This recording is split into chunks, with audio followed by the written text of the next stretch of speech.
तूफ़ानी बारिशों और सैलाबी सूरत हाल के बावजूद भी अगर हम बारामूला संगलदान रेलवे ट्रैक की बात करें तो एज़ पर शेड्यूल जो है वो ट्रेनें यहाँ से हर दिन रोज़ाना की बुनियाद पर अपने शेड्यूल पे निकलती है। क्योंकि अगर हम कौमी शाहराहों की बात करें तो कौमी शाहरा जो है वो तबाह बर्बाद हो चुके हैं और जो मुसलसल लगातार कई दिनों से जो जम्मू कश्मीर में सूरत हाल बनी हुई है, सैलाबी सूरत हाल बनी हुई है और सैलाबी रेलें और उसके साथ साथ जो बादल फटने के मामले सामने आए उसने अहम कौमी शाहराहों को तबाह बर्बाद कर दिया। वही रेलवे ट्रैक की अगर हम बात करें जो बारामूला से संगलदान रेलवे ट्रैक गुज़र रही है वो कहीं न कहीं शेड्यूल के मुताबिक रन कर रही है और उसमें अब तक कोई भी बाधा नहीं पड़ा, जो कि दीगर अल्फाज में हम ये कहेंगे कि एक बहुत बड़ा साइन है। बारामूला से संगलदान के लिए जो ट्रेन निकलती है उसकी टाइमिंग जो है वो शेड्यूल के मुताबिक चल रही है। 9:20 पर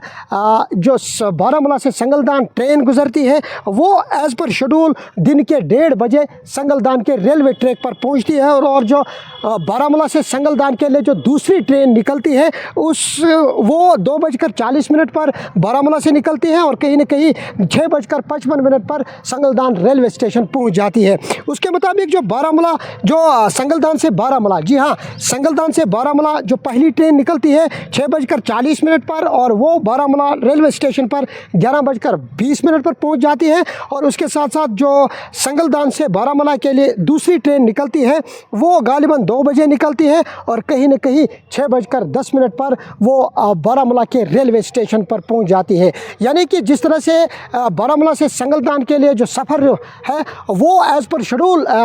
यानी कि मामूल के मुताबिक गुज़र रहा है। और जिस तरह से रेलवे ट्रैक, मेरा पहले कैमरामैन आपको दिखाने की कोशिश करेगा कि रेलवे ट्रैक पर बिल्कुल भी किसी जगह पर कोई असर नहीं पड़ा और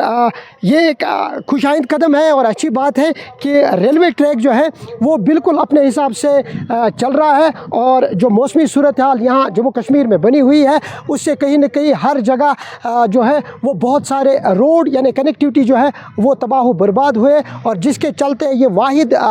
ट्रैक है, रेलवे ट्रैक जो है ये कहीं न कहीं एक अच्छी तरीके से यहाँ पर सवारियाँ भर रहे हैं और सवारियाँ जो है वो अपने जाई मुकाम पर पहुँच जाती है। क्योंकि लगातार कई दिनों से जिस तरह से वादी कश्मीर में जो गुज़िश्ता कई दिनों से जो बादल फटने के मामले सामने आए, लगातार बारिशों का सिलसिला भी देखने को मिला और उससे कहीं न कहीं जो सैलाबी सूरत हाल पैदा हुई, तमाम दरिया जो है उन्होंने डेंजर मार्ग जो क्रॉस भी किया था और उसके बावजूद एक अप्रीहेंशन ये था कि शायद रेलवे ट्रैक पर भी कोई बुरा असर पड़ सकता है। लेकिन अल्लाह का शुक्र है कि रेलवे ट्रैक जो है बिल्कुल सही सलामत है और हिफाजत के साथ यहाँ पर ट्रेनें जो है वो सवारियाँ लेकर अपने स्टेशन पर जा रही है। जिस तरह से मैंने आपके साथ शेड्यूल भी शेयर किया है कि बारामूला से संगलदान या संगलदान से बारामूला जितने भी दिन भर ट्रेनें जो है वो निकलती हैं वो किस हिसाब से निकलती हैं और अब तक ये रेलवे स्टेशन जो है बिल्कुल सही सलामत है और इस पर कोई भी बुरा असर नहीं पड़ा। अगरचे तूफ़ानी बारिशों के साथ साथ सैलाबी रेला भी देखने को मिला लेकिन रेलवे ट्रैक जो है वो बिल्कुल महफूज है और लोग मामूल के मुताबिक ट्रेन में सफ़र करते हुए नज़र आ रहे हैं। नॉर्थ कश्मीर के लिए सोपोर से मैं काजी सईद शफीक।